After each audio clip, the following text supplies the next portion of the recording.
دعوت اسلامی کی مرکزی مجلس شورا کے نگران کا مدنی کاموں کے سلسلے میں یورپ کا مدنی دورہ جاری ہے۔ حضرت مولانا حاجی محمد عمران الطاری مدظلہ العالی ترکی کے شہر استنبول سے عرفہ پہنچے، جہاں اپنے اسلامی بھائیوں سے ملاقات فرمائی، جبکہ نگران شورا نے حضرت اسماعیل حقی رحمۃ اللہ تعالی علیہ صاحب روح البیان کے مزار شریف پر حاضری بھی دی۔ فجر کی نماز کے بعد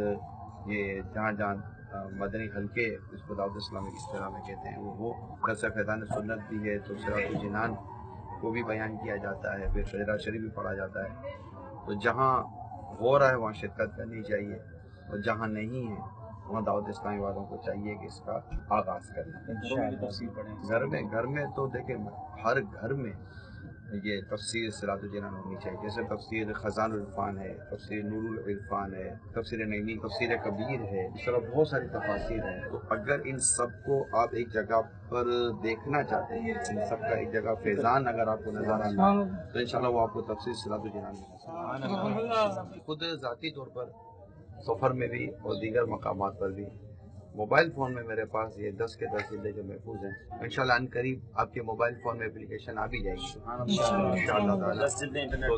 پر تو 10 جلدوں کو بالکل آپ لیں، اور میں مشورہ دوں گا روزانہ کی بنیاد پر پڑھیں، اور 10 کی 10 جلدیں لے کر اپنے گھر میں ضرور رکھیں۔ یہ مہربانی کر کے ہر دعوت اسلامی والے سے اور والی سے میری مدد کی جائے، اور ہر عاشق رسول سے جب اپلیکیشن آ گئی ڈاؤن لوڈ کر لیا تو پھر جلدیں کیوں لینی؟ دیکھیں قرآن کریم کا گھر میں جلدوں کی صورت میں تفسیر کی صورت میں ہونا،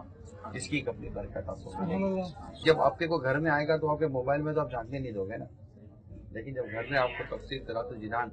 موجود ہوگی یہ بھی تو یہ بھی ایک نیکی کی دعوت ہے، اور اس سے آپ کا اپنا ذوق بھی پتہ چلتا ہے کہ آپ ماشاءاللہ قرآن کریم کو تفسیر کو پڑھنے سمجھنے والے کا ذوق رکھتے ہیں۔ اللہ پڑھنے کی بھی توفیق عطا کرے، اللہ صاحب مزار کی بھی ہم سب کو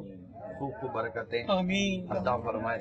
اور قرآن کریم کی تفسیر کو پڑھنے سمجھنے کی توفیق عطا فرمائے۔ میں نے یہ تفسیر صراط الجنان کو پڑھا کہ امیر سنت کی جو تحریرات اور آپ کی جو سوچ ہے نا، اس کو بھی تفسیر صراط الجنان میں بالکل وہ جمع کیا گیا، مطلب بہت جامع چیز ہے۔ اللہ تعالیٰ امیر سنت فرمایا اس صدی کی جدید تفسیر صراط الجنان، سبحان اللہ، اس صدی ابھی پچھلے مدی مذاکرے میں کتنی خوبصورت باتیں سبحان اللہ مفسر قرآن کے دربار میں موجود ہیں، اور سب تفسیر صراط الجنان لکھنے والے مفتی صاحب بھی ہمارے پاس۔ سوال بھی ہے ماشاءاللہ، صاحب تفسیر روح البیان کی بارگاہ میں حاضر ہیں، کیا آپ نے صراط الجنان لکھتے وقت تفسیر روح البیان سے بھی کچھ استفادہ حاصل کیا؟ خاص طور پہ جہاں پر علمی مباحث ہوتی تھی وہاں پر اس کو ضرور دیکھا جاتا تھا، کیونکہ ہوتا یہ ہے بعض اوقات جو علم ظاہر کے ماہر علماء ہیں وہ آیت مبارکہ کی تفسیر کو اتنا واضح نہیں کر پاتے جتنا علماء باطن یعنی اولیاء کرام نے کیا ہوتا ہے، جتنا صوفیہ کرام نے اس کو کیا ہوتا ہے۔ حضرت علامہ حقی رحمۃ اللہ علیہ کا جو اسلوب ہے وہ بڑا خوبصورت ہے۔ آپ کی تفسیر کی ایک خوبی وہ ہے جو شاید کسی دوسری تفسیر میں نہیں ہے، کسی بھی دوسری تفسیر میں نہیں ہے، اور وہ یہ ہے کہ آپ نے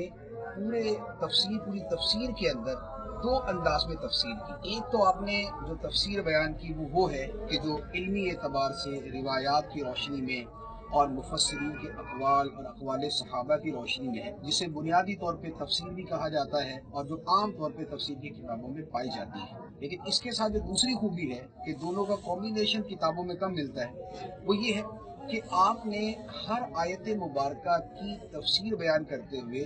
تفسیر صوفیانہ کے طور پہ بھی آپ نے تفسیر لکھی ہے، اور اس میں اکثر و بیشتر آپ نے اپنے مشائخ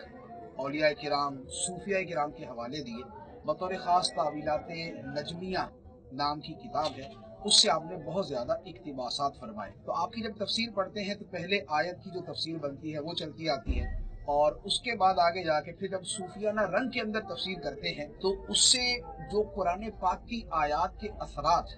دل پر اترتے ہیں ان کا مزہ ہی کچھ اور ہوتا ہے۔ اے اللہ عز و جل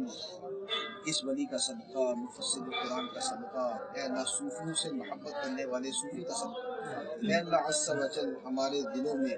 صوفیاء کرام اولیاء کرام کی محبت میں اضافہ فرما، اے اللہ عز و جل تفسیر قرآن کی محبت میں اضافہ فرما، اے اللہ عز و جل تفسیر قرآن پڑھنے کی توفیق عطا فرما،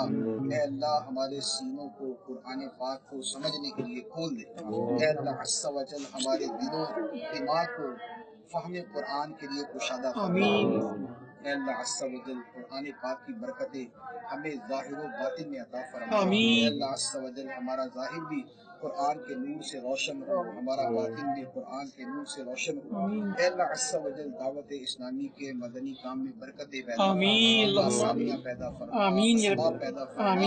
اے اللہ عز و جل تعاون کرنے والے پیدا فرما، دین کا جذبہ رکھنے والے عطا فرما۔ اے اللہ عز و جل یہاں دعوت اسلامی کے مدنی کام کو اچھے سے اچھا فرما، بہتر سے بہتر انداز میں کرنے کی توفیق عطا فرما۔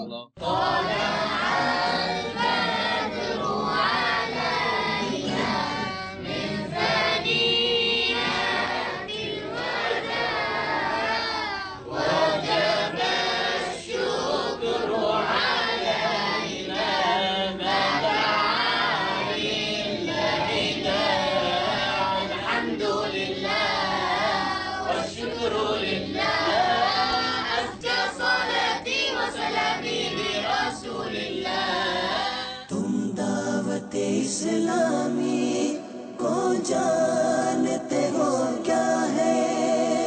فیضان مدینہ ہے، فیضان مدینہ